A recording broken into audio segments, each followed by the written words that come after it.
Srbiju su prethodnih dana zahvatile snežne padavine, ali i izuzetno niske temperature. U jednom broju opština proglašena je i vanredna situacija. Zbog pogoršanih vremenskih uslova, izdato je obavezujuće uputstvo svim ustanovama socijalne zaštite, prvenstveno gerontološkim centrima i centrima za socijalni rad, da obezbede potrebne kapacitete za sve one koji nemaju drugi smeštaj. Apeli kroz slogane "Pružite ruku i pomozite osobama sa invaliditetom", "Mi smo tu, drugačiji smo, a isti", često ostaju bez odjeka u društvu i razumevanja.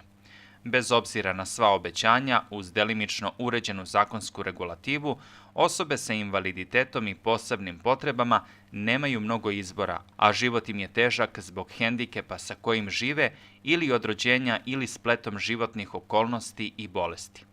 U Srbiji živi između 350 i 600 hiljada osoba sa nekom vrstom invaliditeta i posebnim potrebama. Svaki čovek ima potrebu za lečenjem, školovanjem i poslom, bio hendikepiran ili ne, kaže Nenad Abramović iz Saveza udruženja osoba sa invaliditetom. Dete sa smetnjama u razvoju je ono koje ima teškoće u razvoju ili nije u mogućnosti da postigne ili održi zadovoljavajući nivo zdravlja i razvoja.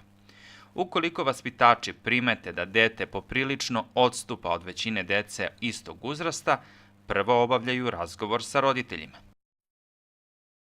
Ovde imamo poseban tim koji radi na tome, pored tima za inkluziju, koji su negde svi, koji su uključeni, da kažem, u rad sa tim detetom. A naravno, ono što je jako važno jeste i tim za dodatnu podršku svakom detetu pojedinačno, jer je važno da svi oni koji rade na dobrobiti tog deteta budu uključeni u to kako bi i dalje, kako u vrtiću, tako i stručne službe, tako i onaj terapeut ukoliko ima dete, ide privatno kod njega, znači svi zajedno radimo na tome. U toku je obnova hrama Svetog Vaznesenja Gospodnjeg u Čačku. Gradonačelnik Milun Todorović prilikom obilaska radova, koji su počeli 20. decembra prošle godine, izjavio je da će lokalna samouprava u skladu sa svojim ovlašćenjima i mogućnostima pružiti svu potrebnu pomoć u obnovi crkve. Najvažniji radovi su radovi na statici hrama, kupole i zidova, kao i skidanje i restauriranje postojećih ikona na zidu koje imaju istorijski značaj.